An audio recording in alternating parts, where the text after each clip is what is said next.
Good day, Mrs. Iton. My name is John Ray Briones. I'm from Taytay, Danao City. So, mag-share din ko sa akong thoughts about sa issue sa Pilipinas. So, mauna ako ang extemporaneous speech. Today, I want to share my thoughts on some pressing issues that continue to challenge our nation. Issue that go beyond politics or headlines. I'm talking about the Ghost Flood Control Project, substandard issues, structures, and higher taxes that burden Filipino workers and consumers. These are not just government problems, these are people problems. They affect every ordinary Filipino who is simply trying to build a decent life in an economy that feels heavier every year. First, let's talk about the Ghost Flood Control Project. Imagine to a multi-million peso project to prevent floods. When you visit the sites, there's no project at all. No workers, no machine, no progress. Only documents claiming the work is completed. This ghost project represent the kind of corruption that steal not only money but also hope. Every piso wasted on a fake project is a piso taken from real people who lose their homes when typhoons strike. We deserve transparency. Government officials should be required to publicly post project progress with photos, location, and budget, both online and in barangay halls. Let every Filipino be a watchdog, because when citizens are informed, corruption is has no place to hide. Next, we have the issue of substandard structures. Those cracked classrooms, collapsing bridge, and roads that seem to melt after one rainy season. When corruption mixes with poor engineering, it's not just inefficiency, it's danger.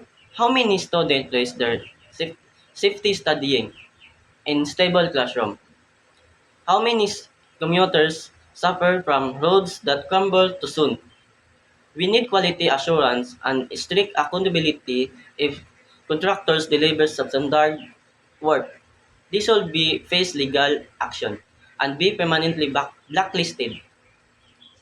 And if government inspector approve unsafe structures, they must be held liable. Our structures should be reflect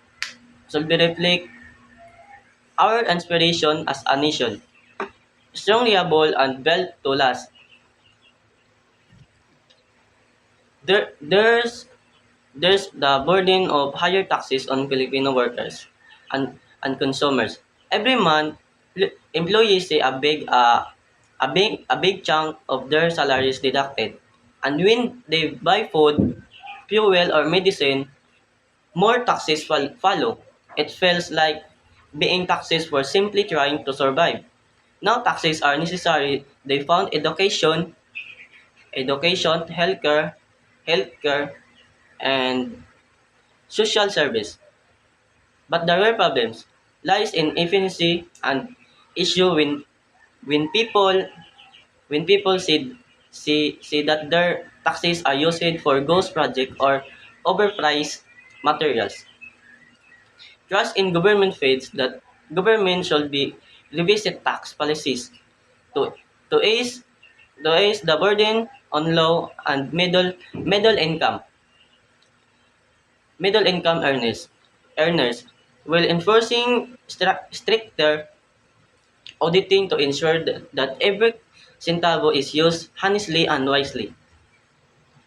Despite these challenges, I still believe in the resilience of Filipino spirit. We have seen how ordinary citizens step up when system fails.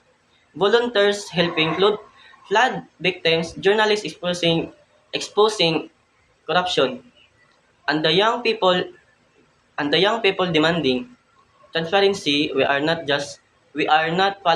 powerless. In fact, we have the power to demand change, change and make it happen.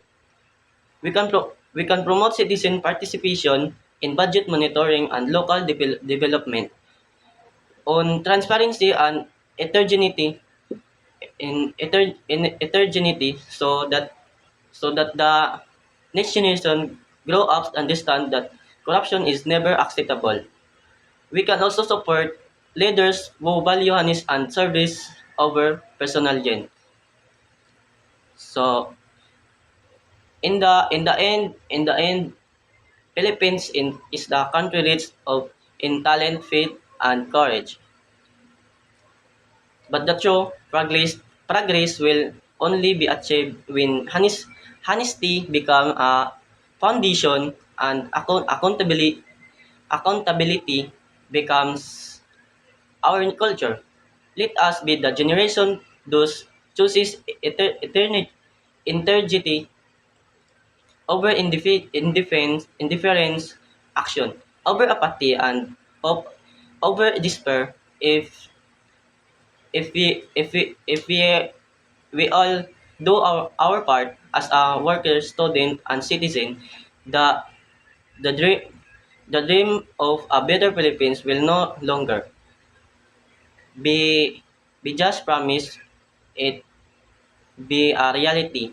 So og wala lang ning mga kurakot, dili unta ni mingani ang Pilipinas, dili unta ni ingani ka pobre o dili unta may tabo ang kuan mga nahitabo sa pagbaha og pagbaha ug ila lang tong gigamit sa tarong ang kanaang budget sa kuan flood kanang flood control ug ila tong gigamit sa sakto nga pamaagi ug wala ila lang gikuan gikurap.